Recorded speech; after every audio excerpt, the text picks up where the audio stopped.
Auction में जो गलती की थी उसे याद दिला के जाऊंगा, कोई और टीम होती तो जाने देता, आरसीबी है तो हरा के जाऊंगा।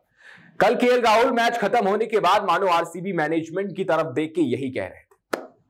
कल आरसीबी और दिल्ली के बीच मुकाबला था। आरसीबी ने दिल्ली के सामने एक छोटा सा टारगेट रखा था। इस टारगेट में भी फंसती हुई नजर आई थी दिल्ली, लेकिन फिर केएल राहुल ने सब कुछ संभाल लिया। कमाल की पारी खेली केएल राहुल ने, 53 गेंदों में 93 रन बनाए। फंसती नजर आई थी दिल्ली, 4 विकेट जल्दी गिर गए थे। उसके बाद लग रहा था कि बेंगलुरु की टीम हावी हो जाएगी, लेकिन केएल राहुल ने ऐसा बिल्कुल नहीं होने दिया। एक छोर पर बने रहे, दूसरे छोर पर उनका साथ स्टब्स ने दिया और स्टब्स ने भी कमाल की पारी खेली और राहुल ने अंत तक बने रहकर इस मुकाबले को 6 विकेट से दिल्ली को जिता दिया और बेंगलुरु को मिल गई घर में उसे दूसरी जीत और दिल्ली ने अपनी लगातार चौथी जीत मुकम्मल कर लिया। कल के मुकाबले में सब कुछ आरसीबी के लिए सही चल रहा था। पहले बैटिंग करने आई थी और गाड़ी बहुत ही तेज स्पीड में भाग रही थी। फिल सॉल्ट कमाल की इनिंग खेल रहे थे, 17 गेंदों में 37 रन बनाकर खेल रहे थे, लेकिन फिर एक रनआउट होता है। जहां फिल सॉल्ट रनआउट हो जाते हैं उसके बाद स्टीयरिंग दिल्ली अपने हाथ में ले लेती है। उसके बाद फिर पूरी इनिंग में आरसीबी के बल्लेबाज कुछ अच्छा नहीं कर पाते हैं। टिम डेविड ने जरूर एक बार फिर उनकी इज्जत बचा ली, 20 गेंदों में 37 रन बनाकर 163 रनों तक पहुंचा दिया आरसीबी को। फिर जब दिल्ली बैटिंग करने उतरी तो उसके 4 विकेट जल्दी गिर गए। फिर लगने लगा कि मुकाबले में कुछ तो बाकी है, लेकिन फिर राहुल ने कहा कुछ नहीं बाकी है, ये मेरा ग्राउंड है, मैं इस ग्राउंड के चप्पे चप्पे को जानता हूं, बचपन से यहां खेला हूं, इसलिए डोंट वरी, मैं हूं और मैं जिता के जाऊंगा। और केएल राहुल ने वही किया।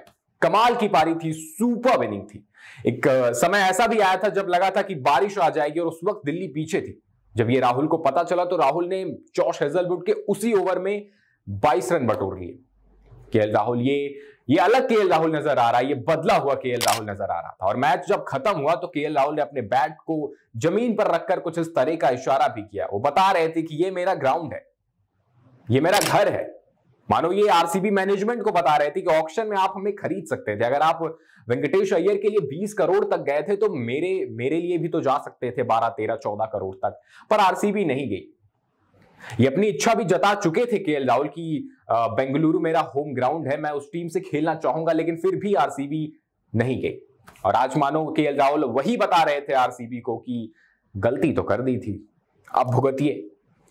वहीं आज भी एक कमाल का मुकाबला है जहां चेपॉक में चेन्नई के सामने होगी defending champions Kolkata night Riders. Kolkata night Riders के लिए भी चीजें उतनी अच्छी नहीं रही है जितना पिछले साल रही है और चेन्नई के लिए भी चीजें उतनी अच्छी नहीं रही।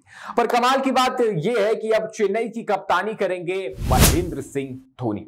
लेकिन बुरी बात यह है कि ऋतुराज गायकवाड़ अब टीम का हिस्सा नहीं होंगे। वो पूरे सीजन के लिए एल्बो इंजरी की वजह से रूल आउट हो चुके हैं। तो अच्छी खबर तो यही है कि धोनी कप्तानी करेंगे, लेकिन बहुत बुरी खबर यह है कि ऋतुराज गायकवाड़ नहीं खेलेंगे, क्योंकि चेन्नई की बैकबोन है ऋतुराज गायकवाड़। पिछले कुछ सालों में चेन्नई की बहुत सारी जीत की वजह रहे हैं ऋतुराज गायकवाड़। अब बिना ऋतुराज गायकवाड़ के चेन्नई कैसा परफॉर्म करेगी ये तो आज के मुकाबले में पता चलेगा। लेकिन सवाल यह कि क्या एमएस धोनी के कप्तान बन जाने से सब कुछ सही होगा, क्योंकि जो टीम बनी है उसमें तो ऑफ कोर्स धोनी से भी कंसर्न किया गया होगा कि यही टीम खेलनी चाहिए, धोनी ने भी हाँ किया होगा, तो टीम तो वही रहने वाली है।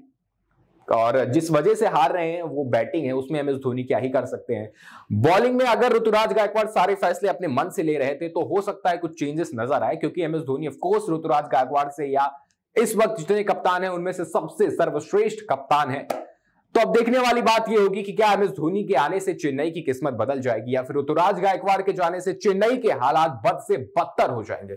आपको क्या लगता है आज के मुकाबले में कौन जीतेगा? चेपॉक के किले को भेद पाएगी केकेआर? हमें कमेंट में जरूर बताएं और ऐसी ही तमाम खबरों के लिए बने रहें हमारे साथ और देखते रहें GBN 24।